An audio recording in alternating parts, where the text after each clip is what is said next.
లూకాసు వార్త 24వ అధ్యాయము 13వ వచనం నుండి మనం చదువుకుందాం. ఇదిగో ఆ దినమందే వారిలో ఇద్దరు యెరూషలేమునకు ఆమడ దూరముననున్న ఎమ్మాయిను మార్గమున వెళ్ళుచు జరిగిన ఈ సంగతులన్నిటినీ గూర్చి ఒకరితోనొకరు సంభాషించుచుండెను. జరిగిన ఈ సంగతులన్నిటి గూర్చి ఒకరితో ఒకడు సంభాషించుచుండెను. ఏం జరిగినాయి చెప్పండి? ఆ రోజుల్లో జరిగిన సంగతులు ఏంటి? యేసు ప్రభువును పట్టుకున్నారు, సిలువ వేశారు. మరి సమాధికి వెళ్ళి చూస్తే దేహం లేదు. యేసు ప్రభు తిరిగి లేచాడని వారికి ఇంకా తెలియదు. పోతే ఒక విషయం తెలిసింది ఏంటంటే, స్త్రీలు కొంతమంది సమాధికి పోతే దేవదూతలు కనపడ్డారు, రాయి తొలగించబడింది, నారబట్టలు అట్లే ఉన్నాయి. ఈ విషయాలు తెలుసు, కానీ వారికి పూర్తి విషయాలు ఇంకా యేసు ప్రభు లేచినట్టుగా సరిగా వారికి తెలియదు. 15వ వచనం, వారు సంభాషించుచు ఆలోచించుకొనుచుండెను. ఇద్దరు దేవుని బిడ్డలు ఎప్పుడైనా కలుసుకున్నప్పుడు ఏం చేస్తారు చెప్పండి? గాసిప్, క్రిటిసిజం, వ్యర్థమైన మాటలు, వ్యర్థమైన సంభాషణ. కానీ వీరిద్దరూ మార్గంలో వెళ్ళేటప్పుడు ప్రభువుని గురించి సంభాషిస్తున్నారు. ఎప్పుడైనా గుర్తుపెట్టుకోండి, ఇద్దరు ముగ్గురు మనం కూడుకున్నప్పుడు గాసిప్ ఉండదు. బైబిల్లో రాయబడింది, మీలో కొంతమంది మాటల గురించి చాలా సులువుగా తీసుకుంటారు. ముఖ్యంగా భార్యాభర్తలు మాట్లాడుకునే మాటలు, కొంత సమానం తిట్టుకోవడాలు, కొట్టుకోవడాలు, దూషించుకోవడాలు, అల్లరి చేసుకోవడాలు. ఒక మాట బైబిల్లో యేసుప్రభువు వారు చెప్పినారు. అదేంటంటే, మనుషులు పలుకు వ్యర్థమైన ప్రతి మాట గురించి విమర్శ దినమున దేవునికి లెక్క చెప్పాలి.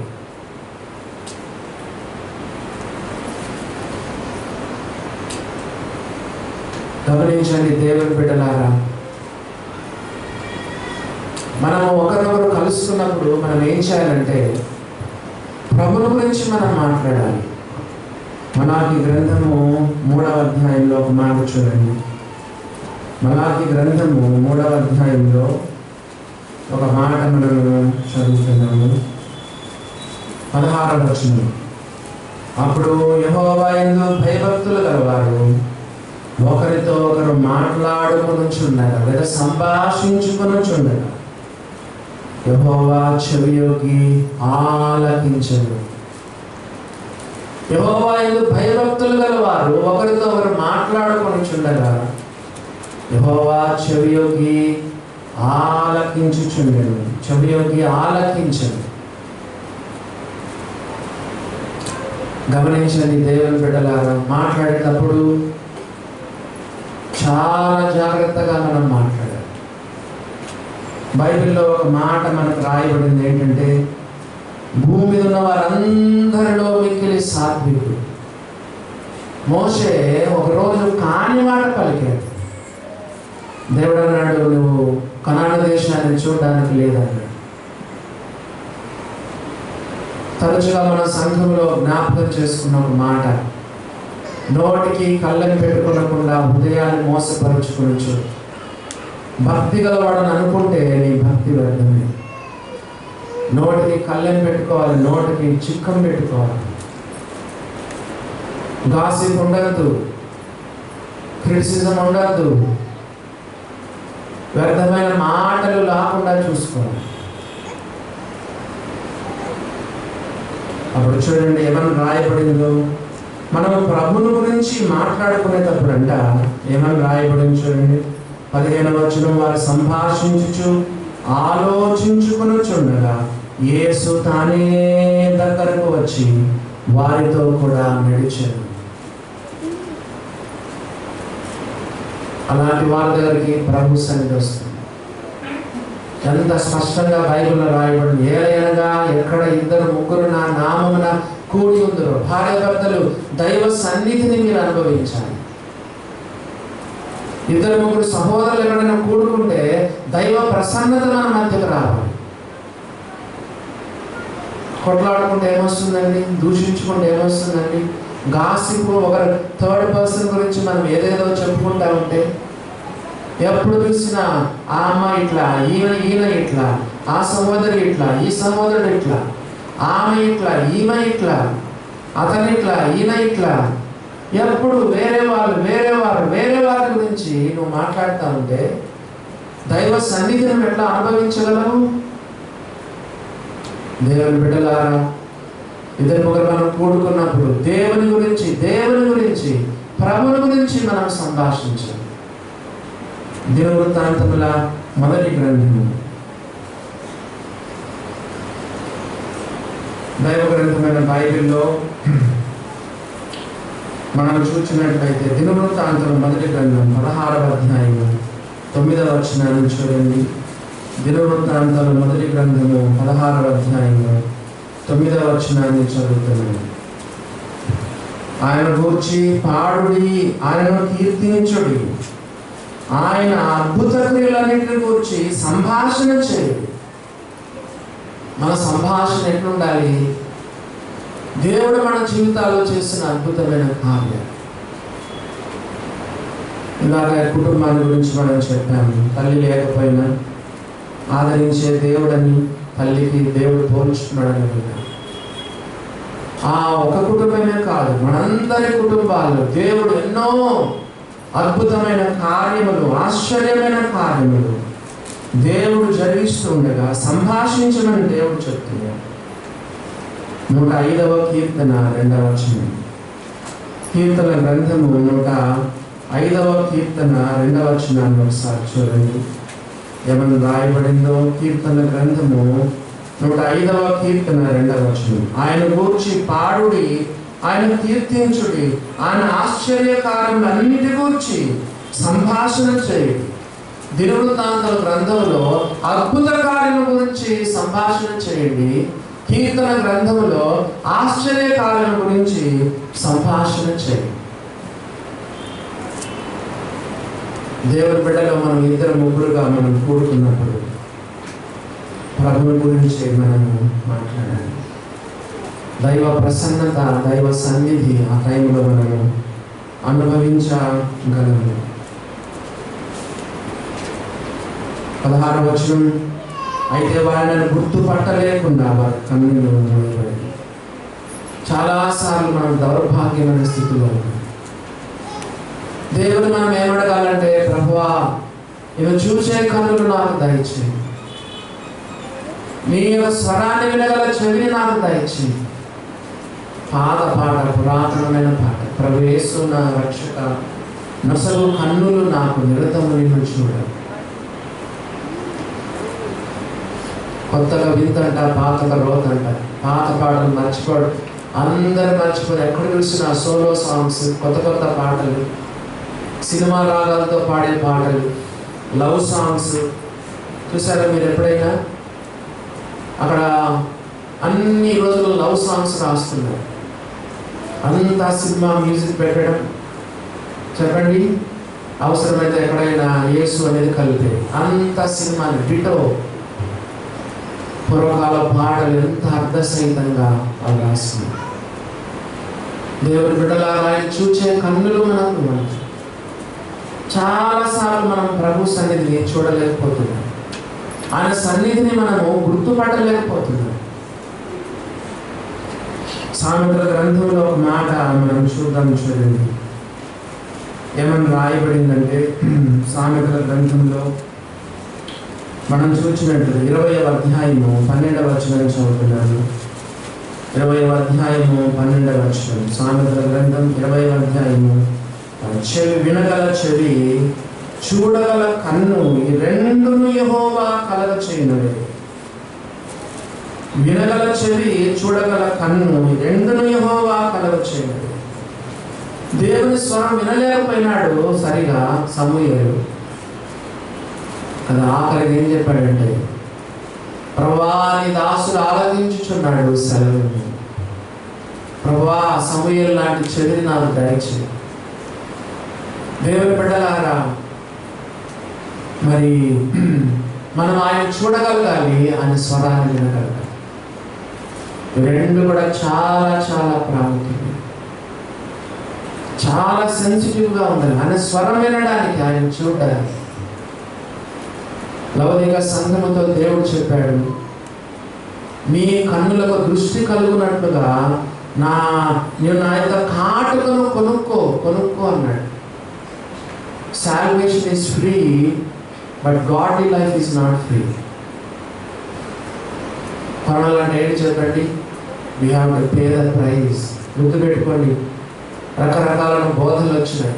రక్షణ ఉచితమేనండి, దైవభక్తి ఉచితం కాదు. నువ్వేం చేయాలి? You have to pay the price. దేవుడు అన్నాడు కదండి, నా దగ్గర కాటుకను కొను. ఎంత దౌర్భాగ్యమైన స్థితి. చాలాసార్లు మనకు దైవ భయం లేదు. దేవుడు మన మధ్య సంచరిస్తున్నాడు. చాలా మందికి యేసు ప్రభువు ఉన్నాడన్న అవగాహన లేదు. మన కన్నులు చాలాసార్లు మూయబడినాయి. యేసు ప్రభువు చెప్పాను, ఆఖరి సంఘం ఏ సంఘం అది? లౌకిక సంఘంతో నువ్వు దౌర్భాగ్యుడవు, దిక్కుమాలిన వాడు. యువర్ బ్లైండ్ అండ్ రిచెడ్ కదండి, రిచెడ్, దరిద్రుడవు, గుడ్డివాడవు, దిగంబరుడవు, యువర్ నేకెడ్. దేవుడు అన్నాడు, బంగారము, తెల్లని వస్త్రాలు, నీ కన్నులు కాటుగా కొనుక్కోవడం అంటే ఏంటి? కొనుక్కోవడం అంటే ఉచితమా? Salvation is free. రక్షణ ఉచితం. దైవభక్తిని కొరకు నువ్వు ఎంతో పాటుపడాలి, ప్రయాసపడాలి. ప్రార్థనలో గడుపు, వాక్యంతో గడుపు, దేవుని సన్నిధిని అనుభవించు కదండి. దేవుని అడుగు, చూడగల కన్ను దేవుని అడుగు, వినగల చెవిని దేవుని అడుగు. దేవుని బిడ్డలారా గమనించండి, ప్రభును వారు గుర్తుపట్టలేకపోయినారు. ఆ సమయంలో ప్రభు చూడండి ఏమని చెప్పినాడు. 17వ వచనం, ఆయన మీరు నడుచుచు ఒకరితో ఒకరు చెప్పుకొనొచ్చున్న ఈ మాటలు ఏమని అడగగా వారు దుఃఖముఖులై ఉండేది. They are so depressed disciples. చాలా దుఃఖంగా ఉన్నారు. వాళ్ళు ఎవరంటే డిప్రెస్డ్ డిసైపుల్స్ కదా, డిస్కరేజ్డ్ డిసైపుల్స్, డిస్ట్రెస్డ్ డిసైపుల్స్. చెప్పండి. Distressed, disappointed, discouraged disciples. చాలా నిరాశతో ఉన్నారు, దుఃఖముఖులుగా ఉన్నారు. ఎందుకంటే వీళ్ళిద్దరు దేవుని బిడ్డలు. వాళ్ళకి ఏంటి, ఎందుకు చాలా దుఃఖంగా ఉన్నారు? యేసు ప్రభు వచ్చాడు, మేము ఆయన మెస్సియా అనుకున్నాం, ఈ రోమా సామ్రాజ్యం విడిపిస్తాడు అనుకున్నాం, మాకు రాజ్యం ఇస్తాడు అనుకున్నాం, తరతరాలుగా మేము ఆయన కొరకు కనిపెట్టుకుని ఉన్నాం, ఆయనే మెస్సియా అనుకున్నాం. నిస్సహాయకుడుగా శిలువలో వేలాడినాడు, రక్తము చిందించినాడు, చనిపోయినాడు, అడ్రస్ లేకుండా వెళ్ళిపోయినాడు. ఎవరో స్త్రీలు వెళితే ఏదో దేవతలు కనపడ్డారంట, నారబట్టలు ఉన్నాయంట. ఏది మాకు రాజ్యం లేదు, ఏమీ లేదు. చాలా డిసప్పాయింటెడ్గా, డిస్కరేజ్డ్గా. అందుకే ప్రభు వాళ్ళ మధ్యకి వచ్చినాడు. వాళ్ళకు లేఖనాలు తెలియదు కదండి, నో క్రాస్ నో క్రౌన్. వాళ్ళకి ఏంటంటే ఒకటేసారి వాళ్ళ మహిమను కోరుకున్నారు, ఒకటేసారి రాజ్యం కోరుకున్నారు. బైబిల్లో ఉన్న ఫస్ట్ పార్ట్ వాళ్ళు చూడలేకపోయినారు, బైబిల్లో ఉన్న సెకండ్ పార్ట్ మాత్రమే చూస్తారు. ఫస్ట్ ఏంటి చెప్పండి? Sufferings, then glory. మొట్టమొదట శ్రమ, ఆ తర్వాత మహిమ. మొట్టమొదట క్రాస్, ఆ తర్వాత క్రౌన్. ఓల్డ్ టెస్టిమెంట్ లేఖనాల్లో వాళ్ళు ఏం చూశారు? ఒక మహిమను మాత్రమే చూశారు. బైబిల్ ఏముందంటే మొట్టమొదట మనిషి కుమారుడు భూలోకానికి రావాలి, శ్రమలు అనుభవించాలి, శిలువ మరణం పొందాలి, మరణించి తిరిగి లేవాలి. ఆ తర్వాత రెండవ రాకడలో రెండవ అంచెలో యేసుప్రభు వచ్చి భూలోకాన్ని పరిపాలిస్తాడు. 1000 ఏళ్ల రాజ్యం ఈ లోకంలో ఆయన పరిపాలిస్తాడు. కాబట్టి లేఖనాలు వాళ్ళు తప్పుగా అర్థం చేసుకున్నారు. యేసుప్రభు వచ్చాడు, ఆయనే మెస్సీ అనుకున్నాము. ఈ రోమా ప్రభుత్వం నుండి విడిపిస్తాడు అనుకున్నాము, ఒక రాజ్యం ఇస్తాడు అనుకున్నాము. కానీ ఒక నిస్సహాయకుడిగా శిలువలో చనిపోయినాడే, ఇప్పుడు ఆయన కనుమరుగైపోయినాడే, ఎక్కడున్నాడు ఆయన అని వారు ఎంతో చాలా దుఃఖముఖులుగా ఉన్నారండి. దేవుని వాక్యం ఇప్పుడు ఉన్నటువంటి వారిలో చాలా మంది కూడా, మీలో కూడా మీరు దేవుని బిడ్డలే, కొందరు నమ్ముకున్నారు, రక్షణ పొందినారు, బాప్తిసం తీసుకున్నారు, కానీ ఏదో డిస్కరేజ్డ్గా ఉన్నారు, డిసప్పాయింటెడ్గా ఉన్నారు. ఉదయ కాలంలో ప్రభు మీ మధ్యకి వస్తుంది. వాళ్ళు ఎంతగా దేవుడు చక్కగా గైడ్ చేశాడో చూడండి. 18వ వచనం, వాళ్ళలో క్లోయపానివాడు యెరూషలేములో బస చేయుండి ఈ దినముల్లో ఇక్కడ జరిగిన సంగతులను ఒకడవే ఎరుగవా అని ఆయన అడిగాను. ఆయన ఏమని వారిని అడిగినప్పుడు ఆయన తెలియక కాదు, వాళ్ళ దగ్గర నుంచి రాబట్టాలని దేవుడు చూస్తుంది. మనం కూడా మన కష్టాలు దేవుడికి తెలియదని కాదు, మనం ఆయనకు చెప్పుకోవాలని దేవుడు ఇష్టపడుతున్నాడు. కొంతమందిలో ఉన్న ఒక ఇదేంటంటే, మనం ఎందుకు ప్రార్థన చేయాలన్నా, మనం ఎందుకు దేవుడికి చెప్పాలన్నా, దేవునికి అన్నీ తెలుసు కదన్నా. ప్రభుకి అన్నీ తెలుసు, కానీ ప్రభు ఏమి ఇష్టపడుతున్నాడంటే మనం నోటితో ఆయనకు చెప్పాలి కదా. ఈ సంగతులు నువ్వు ఒక్కడవే ఎరగవా, నీకు తెలియదా అయ్యా, నువ్వు ఎవరో నీకు ఈ జరిగిన సంగతులు నీకు తెలియవా అంటే ప్రభుకు తెలుసు, కానీ వాళ్ళ నోటితో నుండి వినాలని ప్రభు ఇష్టపడుతున్నాడు. నీ నోటితో నువ్వు ఆయనకు చెప్పుకోవాలని ప్రభు ఇష్టపడుతున్నాడు. అప్పుడు వాళ్ళు ఏం చెప్పారో చూడండి, 19వ వచనం. ఆయన అవి ఏవని వారిని అడిగినప్పుడు వారు నజరేయుడైన యేసును గూర్చిన సంగతులు ఆయన దేవుని ఎదుటను ప్రజలందరి ఎదుటను చెప్పండి, before God and before men. ఈ రోజుల్లో 2 రకాలు ఉన్నారు. మనుషుల ఎదుట మాత్రమే మంచిగా ఉంటారు కొంతమంది ఏమో ఉత్త దేవుని దగ్గర మాత్రమే బాగుంటారు. 2 అవసరమండి. కొంతమంది ఏమంటారు, దేవుని దృష్టిలో నేను బాగున్నానన్నా, నాకు మనుషులతో ఏం పనన్నా, లోకులు కాకులన్నా. చూడండి ఎట్లా మాట్లాడతారు, లోకులు కాకులన్నా దేవుని దృష్టిలో నేను బాగున్నానన్నా కొంతమంది అంటారు. నో, దేవుని ఎదుటను మనుషుల ఎదుటను. నో గురించి బైబిల్ ఏమని రాయబడింది? He was righteous and blameless. నోహు నీతిపరుడును నిందారహితుడనై ఉండెను. నీతిమంతుడు అంటే బిఫోర్ గాడ్ వర్టికల్గా, నిందారహితుడు అంటే బిఫోర్ మెన్ హారిజాంటల్గా. చెప్పండి, మనం దేవుని దృష్టిలో నీతిమంతులుగా ఉండాలి, మనుషుల దృష్టిలో ఈ లోకపరంగా కూడా నిందారహితంగా మనం జీవించాలి. యేసుప్రభు ఈ లోకంలో ఎంత మంచి జీవితం జీవించాడు. అందుకే సువార్తలు చదవండి. మనం 4 సువార్తలు కూడా మనం చదవాలి, ధ్యానపూర్వకంగా చదవాలి, చాలా జాగ్రత్తగా చదవాలి, నెమ్మదిగా చదవాలి. యేసుప్రభు ఈ లోకంలో జీవించిన జీవితం ఏంటో మీకు అర్థమవుతుంది. యేసుప్రభు ఎలా జీవించినాడు? దేవుని ఎదుటను చదవండి, ప్రజలందరి ఎదుటను. నెక్స్ట్ చూడండి, క్రియలోను వాక్యములోను. వాక్యం ఫస్టా, క్రియ ఫస్టా? చెప్పండి, నేను అక్కడ చదివి చెప్పండి నాకు. క్రియలోను వాక్యములోను. వాక్యం ఎంతసేపు చెప్తామండి? మహాండ గంట సేపు చెప్తాం. ఈ రోజుల్లో వాక్యాలు బల్ల బుద్ధి చెప్పే పాస్టర్లు చాలా మంది, జీవితం 0. చెప్పండి, చాలా మంది పాస్టర్లు, బోధకులు ఈ రోజుల్లో ఏంటి, క్రియ కాదు, ఫస్ట్ బోధ. ఏమనుంది? వాక్యం వాక్యం వాక్యం వాక్యం. యేసు ప్రభు ఫస్ట్ వాక్యం చెప్పలేదు, ఆయన క్రియలోను వాక్యములోను శక్తిగల ప్రవక్త అయి ఉండేదని రాయబడి. చూసారా దేవుని బిడ్డలారా, మీరు కూడా తల్లిదండ్రులు కొంతమంది ఉన్నారు. మీరు మీ నోటి మాటలతో పిల్లలకు బోధించడానికంటే కూడా మీ జీవితం ద్వారా పిల్లలకు బోధించండి. మీరు అనుకుంటారు, చిన్నపిల్లలే, వీళ్ళకేం తెలియదులే, నేను మాట్లాడుకునే మాటలు వాళ్ళకేం తెలుసు, నేను కొట్లాడుకునే కొట్లాటలు వాళ్ళకేం తెలుసు అనుకోవద్దు. చాలా షార్ప్గా ఉన్నారు ఈ రోజుల్లో పిల్లలు.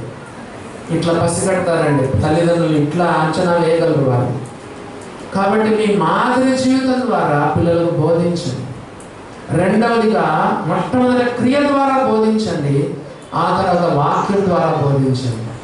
కుటుంబ ప్రార్థన పెట్టుకోండి, పిల్లలకు కొన్ని విషయాలు బోధించండి. అసలు మీకు వాక్యం చెప్పడానికి ప్రాక్టీస్ ఎక్కడంటే చెప్పండి, ఎక్కడ? ఫ్యామిలీ ప్రేయర్లో. ఫ్యామిలీ ప్రేయర్లో మీరు నేర్చుకుంటే ఇక చర్చిలో కూడా మీరు వాక్యం చెప్పరు. ఫ్యామిలీ ప్రేయర్ చాలా చాలా ప్రాక్టీస్ చేయగలిగిన మంచి స్థలం. యేసు ప్రభు ఆయన క్రియలోను వాక్యములోను శక్తిగల ప్రవక్త అని వాక్యం చెప్తుంటే హృదయాలు మండిపోయి. చెప్పండి, ఈ రోజుల్లో చాలా మంది ప్రసంగాల్లో పస ఉండడం లేదు కదా. ఎందుకు? పరిశుద్ధ జీవితం లేదు, ప్రార్థనా జీవితం లేదు, జయ జీవితం లేదు. ప్రియమైన దేవుని బిడ్డలారా, యేసు ప్రభు ప్రసంగం చేస్తే హృదయాలు మండిపోయేవి. దేవుని బిడ్డలారా, ఆయన మాట్లాడినట్లు ఎవ్వడును ఎప్పుడూ మాట్లాడలేదని బంట్రోతులు చెప్పినారు. అని ఎవరంటే క్రియలోను వాక్యంలోను శక్తిగల ప్రవక్త. అపోస్తుల కాల గ్రంథంలో కూడా మొదటి అధ్యాయంలో అదే మాట ఉంది. చూడండి, అపోస్తుల కాల గ్రంథము మొదటి అధ్యాయంలో ఒక మాట మనం చదువుదాము. అపోస్తుల కాల గ్రంథము మొదటి అధ్యాయంలో 2వ వచనం చదవండి. తర్వాత ఆయన పరమునకు చేర్చుకొనబడిన దినము వరకు ఆయన చేయుటకును బోధించుటకును. చెప్పండి చెప్పండి, వినండమ్మా, వినండి. చేయుటకును బోధించుటకును. బోధం ఫస్టా, చేయడం ఫస్టా? చదివి చెప్పండి నాకు అక్కడ. చేయుటకును బోధించుటకును. యేసు ప్రభు మొట్టమొదటి చేసి చూపించాడు, ఆ తర్వాత ఆయన బోధించాడు. ఆయన జీవితం మనకి ఎంత మాదిరి అండి కదా. యేసు ప్రభు జీవితాల మీద మనం ఫోకస్ చేయాలి. ఆ తర్వాత చూడండి ఏమని రాయబడిందో 20వ వచనం. మన ప్రధాన యాజకులు అధికారులని ఎలా మరణ శిక్షకు అప్పగించి సిలువ వేయించడం నీకు తెలియదా? ఇశ్రాయేలు విమోచింపబడువాడు ఈయనే అని మేము నిరీక్షించి ఉంటిమి. ఎన్నో ఆశలు పెట్టుకున్నాం ఈయన పైన, కానీ చనిపోయినాడు కదా, సిలువ వేయబడ్డాడు, సమాధి చేయబడ్డాడు. మరి చూస్తే దేహం కనపడడం లేదు. ఇప్పుడు ఎన్నో ఆశలు పెట్టుకున్నాం మేము. ఇదిగాక ఈ సంగతులు జరిగి నేటికి 3 దినములు ఆయన. 22వ వచనం. అయితే మాలో కొందరు స్త్రీలు తెల్లవారగానే సమాధి యుద్ధకు వెళ్ళి ఆయన దేహమును కానక వచ్చి, కొందరు దేవదూతలు తమ కనపడి ఆయన బ్రతికి ఉన్నాడని చెప్పిరని మాతో చెప్పి మాకు విస్మయం కలగజేసి, మాతో కూడా ఉన్న వారిలో కొందరు సమాధి యుద్ధకు వెళ్ళి ఆ స్త్రీలు చెప్పినట్టు కనుగొనేది కానీ ఆయన చూడలేదని ఆయనతో చెప్పి తమలో ఉన్న బాధ అంతా కూడా ఆయన చెప్పేస్తుంది కదా. ఇలా చెప్పాను, డిస్కరేజ్డ్ డిసైపుల్స్ కదండి, డిప్రెస్డ్ డిసైపుల్స్. నీ డిప్రెషన్ అంతా ఆయన చెప్పుకో, నీ మనసులో ఉన్న బాధ అంతా ఆయన చెప్పుకో, హృదయంలో అంతా కూడా ఆయన దగ్గర కుమ్మరించు. దేవుడి బిడ్డలారా, మనం చేయగలిగిందని ఆయన మనల్ని అడుగుతున్నాడు కదా. ఏమని అడుగుతున్నాడు? ఆయన మన హృదయంలో ఆయన తెలియదు కాదు. ఏంటి ఆ సంగతులు? ఏంటి మీరే చెప్పండి. ఆ సంగతులు ఏంటి? ఆ సంగతులు ఏంటంటే వాళ్ళ నోట్లో నుంచి ప్రభు వారికి అడిగాడు. వాళ్ళు ఏం చేశారు? ఉన్నదంతా కక్కేస్తున్నారు. దేవుడి బిడ్డలారా, నీ భారమేమో మీద మోపము, ఆయన నిన్ను ఆదుకును. నీ కష్టం, శ్రమ, బాధ, నిట్టూర్పు, అంగలార్పు కదండి, లోపల ఏ బాధలు ఉన్నాయో కదండి, ఏ భారాలు ఉన్నాయో అన్ని ప్రభుకు చెప్పాయి, అన్ని ప్రభుకు చెప్పాయి. అప్పుడు చూడండి ప్రభు ఎలాగ వారిని దిద్దుతున్నాడు. చూడండి 25వ వచనం చదువుతున్నాను. అందుకు ఆయన, అవివేకులారా, కదండి, అవివేకులారా, ప్రవక్తలు చెప్పిన మాటలన్నిటినీ నమ్మని మందమతులారా. వీళ్ళు కొన్ని నమ్మినారు కానీ కొన్ని నమ్మలేదు. ఏం నమ్మినారు చెప్పండి? మెస్సయ్య వస్తాడు, రాజ్యం ఇస్తాడు. మెస్సయ్య రాకముందు ఏం చేయాలి చెప్పండి? మెస్సయ్య రాకముందు, రాజ్యం ఇవ్వకముందు ఏం కావాలి? ఆయన సిలువలో చని. అది నమ్మలేదు, అది నమ్మలేదు. పాత గ్రంథంలో ఎన్నిసార్లు, ఎందుకండి ఏ అధ్యాయంలో మానవుడు పాపంలో పడ్డాడో అదే అధ్యాయంలో ఆయన స్త్రీ సంతానంగా వస్తాడు అని రాయబడింది కదా. అది నేను తల మీద కొట్టును, నీవు దాని మెడలను పట్టుకుందు. 3వ అధ్యాయంలో ఎక్కడ మానవుడు పాపం చేశాడో అదే అధ్యాయంలో క్రీస్తు యొక్క శ్రమల గురించి, సిలువల గురించి ప్రస్తావన ఇవ్వబడింది. కానీ యేసు ప్రభువు వాళ్ళని గద్దిస్తున్నాడు. ఏమని గద్దిస్తున్నాడు చెప్పండి? అవివేకులారా, ప్రవక్తలు చెప్పిన మాటలన్నిటినీ నమ్మని మందమతులారా. మీలో కొంతమంది బైబిల్లో కొన్ని సంగతులు నమ్ముతారు, కొన్ని విషయాలు మాత్రం అన్నా నేను నమ్మనన్నా అంటున్నారు కొంతమంది. Half hearted. కొన్నేమో బైబిల్ కొన్ని నమ్ముతారు, కొన్ని ఇదెక్కడ నమ్ముతామన్నారు కొంతమంది. ప్రభు అలాంటి వారిని గర్దిస్తా ఉన్నాడు. ఏమని? ఏమని రాయబడింది? ప్రవక్తలు చెప్పిన మాటలన్నిటినీ నమ్మని మందమతులారా. అక్షరార్థంగా ప్రతి వాక్యాన్ని దైవ గ్రంథమైన బైబిల్ను మనస్ఫూర్తిగా మనం నమ్మాలి. దైవ గ్రంథంలో రాయబడిన ప్రతి మాట మనము నమ్మాలని మనం చదువుతున్నాం. 26వ వచనం చదవండి. ఇలా క్రీస్తు ఇలాగూ శ్రమపడి తన మహిమలో ప్రవేశించుట అగత్యము కాదా? ఈ రెండింటిలో ఏది ఫస్ట్ చెప్పబడింది చెప్పండి? శ్రమ ముందు చెప్పబడిందా, మహిమ ముందు చెప్పబడిందా? చెప్పండి. చాలా మంది నిజమైన విశ్వాసులు శ్రమల గుండా వెళ్తున్నారు. Going through discouragements, disappointment, diseases, deaths, distresses. ఇంకా ఒకటి కాదులేండి, ఎన్నెన్నో. యేసు ప్రభువు వారు చెప్పారు, లోకములో మీ శ్రమ కలుగును. మన చర్చిలో చాలాసార్లు మనం వింటున్న మాట ఏంటంటే, నిజమైన విశ్వాసులకు శ్రమలు వస్తాయి, నిజమైన క్రైస్తవ కుటుంబాలకు శ్రమలు వస్తాయి, నిజమైన సంఘానికి శ్రమలు వస్తాయి. నీవు నిజమైన విశ్వాసం అయితే నీకు శ్రమలు వస్తాయి. నీకు శ్రమ, నాకు ఏం శ్రమలు రావట్లేదన్నా అంటే అసలు నువ్వు విశ్వాసులు కాదో, అవునో కాదో నీవే గట్టిగా పరీక్ష చేసుకో. విశ్వాసుల్లో మస్తు మంది నకిలీ విశ్వాసులు ఉన్నారు. క్రైస్తవుల్లో మస్తు మంది నకిలీ క్రైస్తవులు ఉన్నారు. దేవుని బిడ్డలారా, యేసు ప్రభు వెళ్ళినటువంటి మార్గం. క్రీస్తు శ్రమపడి చెప్పండి, తన మహిమలో ప్రవేశించుట అగత్యము కాదా? అగత్యం అంటే ఏంటి? ఇట్స్ ఎ కంపల్సరీ కదండి, నో ఆప్షన్స్. అవునా? పేతురు రాసిన మొదటి పత్రిక మొదటి అధ్యాయము 11వ వచనం చదవండి. 10-11 వచనాలు. పేతురు రాసిన మొదటి పత్రిక మొదటి అధ్యాయం 10-11 వచనాలు చదవండి. మీకు కలుగు ఆ కృపను గురించి ప్రవచించిన ప్రవక్తలు ఈ రక్షణ గురించి పరిశీలించుచు తమ యందున్న క్రీస్తు ఆత్మ, క్రీస్తు విషయమైన శ్రమలను గురించి, వాటి తర్వాత కలుగుబో మహిమలను గురించి. చెప్పండి. క్రీస్తు ఆత్మ, క్రీస్తు విషయమైన శ్రమలను గురించి. నెక్స్ట్ వాటి తర్వాత కలగబో మహిమలను గురించి. శ్రమ తర్వాత మహిమ ఉన్నది, శ్రమ తర్వాత మహిమ ఉన్నది, క్రాస్ తర్వాత క్రౌన్ ఉంది. మీరు ఎవరు కూడా నిరాశపడదు. ప్రభు చాలా త్వరగా వస్తాయి. శ్రమలు పొందుతున్న విశ్వాసులారా, కదా దేవుని బిడ్డలారా, ఏ బాధల్లో ఉన్నటువంటి దేవుని బిడ్డలారా, ఏదైనా సరే ప్రభు చాలా త్వరగా వస్తాడు. మహిమలోనికి మనం ప్రవేశిస్తాం కదా, నిత్య రాజ్యంలో మనం ప్రవేశిస్తాం. ఎల్లప్పుడూ సదాకాలం మనం ప్రభుతో కూడా ఉంటాం. ప్రభు వాళ్ళని దిద్దుతున్నాడు చూడండి. ఆ తర్వాత 27వ వచనం చదువుతారా? మోషేయు సమస్త ప్రవక్తలను మొదలుకొని లేఖనములన్నిటిలో తను కూర్చిన వచనముల భావము వారికి తెలిపాడు. బైబిల్లో యేసు ప్రభువును చూడాలి. బైబిల్లో ప్రతి పుటలో, ప్రతి అధ్యాయంలో, ప్రతి వరుసలో, ప్రతి వచనంలో యేసు ప్రభు కనిపిస్తాడు. దైవ గ్రంథంలో మనం ఎవరిని చూడాలంటే యేసు ప్రభువుని చూడాలి. నాకు ప్రభాకరణ చెప్పినారు, లేఖనముల వలన ఆదరణ. ఎందుకు? లేఖనాల్లో యేసు ప్రభు ఉన్నాడు. ఎక్కడి నుంచి అంటే చెప్పండి, వరుసగా చెప్పండి. 27వ వచనం చదివి నాకు చెప్పాలి.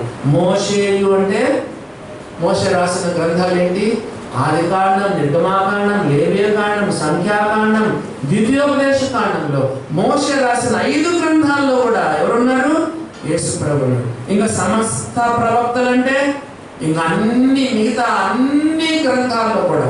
ఆ తర్వాత చూడండి ఏమన్నా ఇంకేమన్నా రాయబడింది. మొదలుకొని లేఖనములన్నిటిలో నన్ను కూర్చిన వచనముల భావము వారికి తెలియదు. బైబిల్ ఎందుకు చదువుతున్నాం? బైబిల్ ఎందుకు చదువుతున్నాం చూడండి. బుకిష్ నాలెడ్జ్ కావాలన్నా, బైబిల్ నాలెడ్జ్ కావాలన్నా చాలా మందికి మెదడులో బైబిల్ అంతా కండపాట. ఇంకో విషయం చెప్తాను, సాతానుకు బైబిల్ అంతా తెలుసు. శాస్త్రులకు పరిసరులకు బైబిల్ అంతా కంఠపాఠం, ధర్మశాస్త్రం అంతా కంఠపాఠము. కానీ ఎంత గుడ్డిగా వారు యేసు ప్రభువుని సిలువ వేశారు. దేవుని బిడ్డలారా, బైబిల్ జ్ఞానం ఉంటే నరకానికి వెళ్తారు. బైబిల్ అంతా తెలుసు తెలుసు తెలుసు కదండి, నరకానికి వెళ్తాడు సాతాను. చాలా మంది పాస్టర్లు, బోధకులు నరకానికి వెళ్తారు. వాళ్ళ వాక్యం తెలుసు కానీ లేఖనాలను క్రీస్తున్న వారు ఎరగరు. పెద్ద పెద్ద ప్రసంగాలు చేయొచ్చు, బైబిల్ జ్ఞానం లేకుండొచ్చు, లేఖనాలను క్రీస్తును చూడకపోతే ఏం ఉపయోగం లేదు. యోహాను సువార్తలో ఒక మాట చూడండి, 5వ అధ్యాయము 39వ వచనం. 5వ అధ్యాయములో యోహాను సువార్త 5వ అధ్యాయం 39వ వచనం. లేఖనముల యందు మీకు నిత్య జీవము కలదని తలంచుచు వాటిని పరిశోధించుచున్నారు. కొంతమంది అబ్బా ఎన్ని ప్రసంగాలు, ఒక చిన్న మాట తీసుకొని 2 గంటలు ప్రసంగం చేస్తారు. కొంతమంది బైబిల్ నాడచ్చు, భలే ఉంటుందండి, భలే ఉంటుంది. కానీ వారికి అంతరంగంలో దేవుని కార్యం ఉండదు. చూడండి, శాస్త్రులు పరిశీలన ప్రభువు ఏం చెప్తున్నాడు? లేఖనముల యందు మీకు నిత్య జీవము కలదని తలంచుచు వాటిని పరిశోధించుచున్నాడు. ఆ లేఖనాలే నన్ను కూర్చి సాక్ష్యం ఇస్తున్నాయి.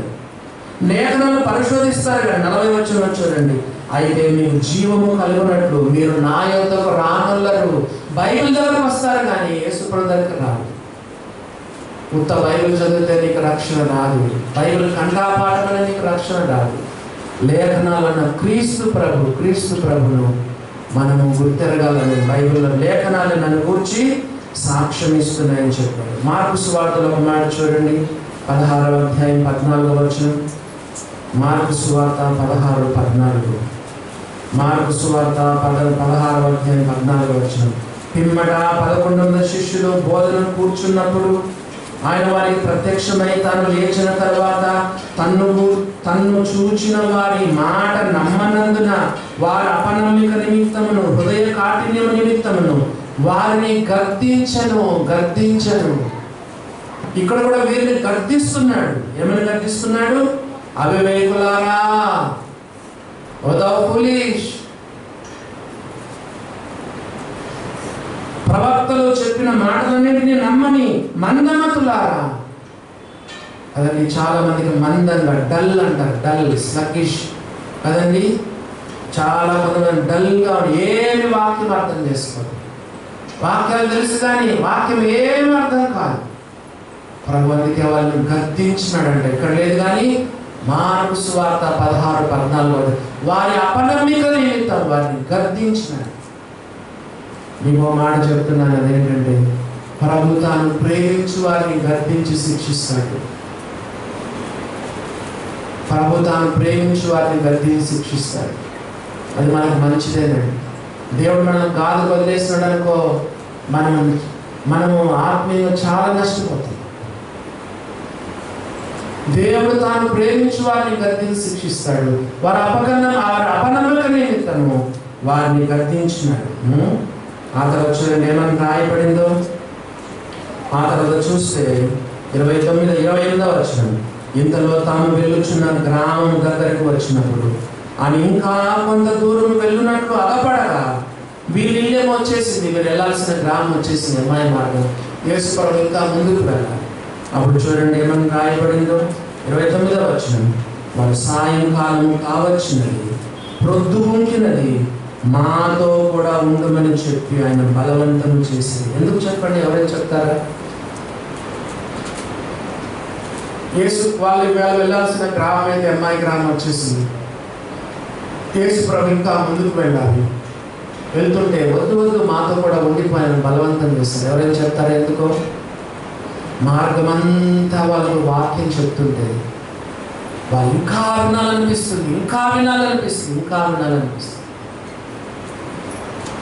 అలా ఈ మధ్య మన చర్చికి వచ్చే ఇక్కడ మానేసింది. ఏంటంటే టైం ఎక్కువ అవుతుందండి అని మానేసాడు. హెబ్రోన్ చర్చికి వెళ్ళండి. పొద్దున 10కి వెళ్తే మధ్యాహ్నం 4 గంటల వరకు అదే 3-4 ప్రసంగాలు ఉంటాయి హెబ్రోన్ చర్చి. అవునా? చాలామందికి ఆకలి లేదు, వాక్యం పట్ల ఆకలి లేదు. డాక్టర్ దగ్గరికి వెళ్ళండి. అదే ఆకలి లేక డాక్టర్ దగ్గరికి వెళ్ళాలి. యేసు ప్రభువా నీ వాక్యం అంటే నాకు ఎంతో ఇష్టం లేకుండా, ఇంట్రెస్ట్ లేదు అట్లాగని చెప్పి గంట లేదు చెప్పాను. ఏదో 2 ప్రసంగాలు ఉన్నాయి కాబట్టి 10-15 నిమిషాలు ఎక్కువ చెప్తాను అంటే. సాధారణంగా మనం 1 గంట ముగిస్తాను.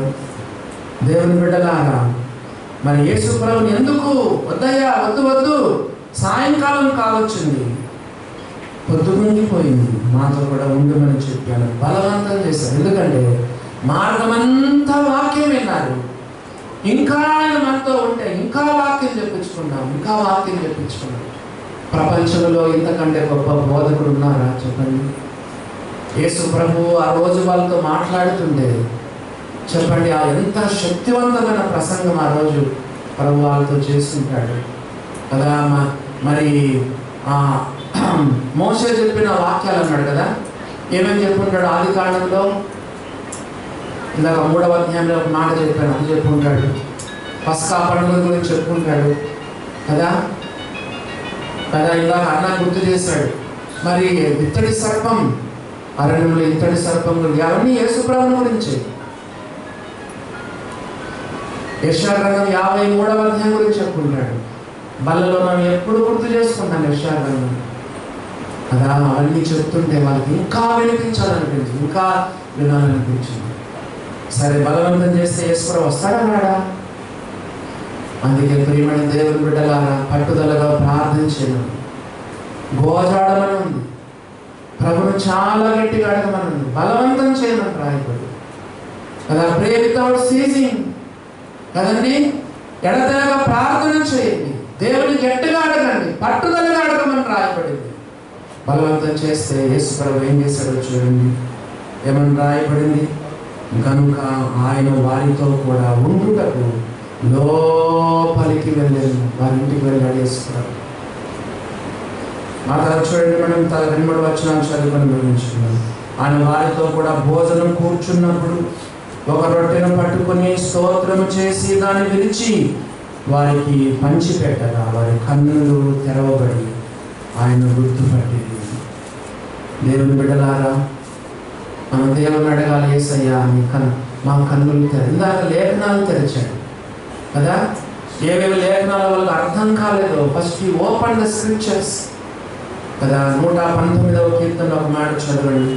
బైబిల్ అర్థం కాకపోతే నేను కూడా అడుగుతూ ఉంటాను. 119వ కీర్తనలో ఒక మాట చదవండి. 119వ కీర్తన 18వ వచనం, నేను నీ ధర్మశాస్త్రమునందు ఆశ్చర్యమైన సంగతులు చూచున్నట్టుగా నా కన్నులు తెరువుము. యేసయ్యా నా కన్నులు తెరువు. బైబిల్ నాకు అర్థం కావడం లేదు, యేసయ్యా నేను చూచే కన్నులు నాకు దయచేయండి కదా.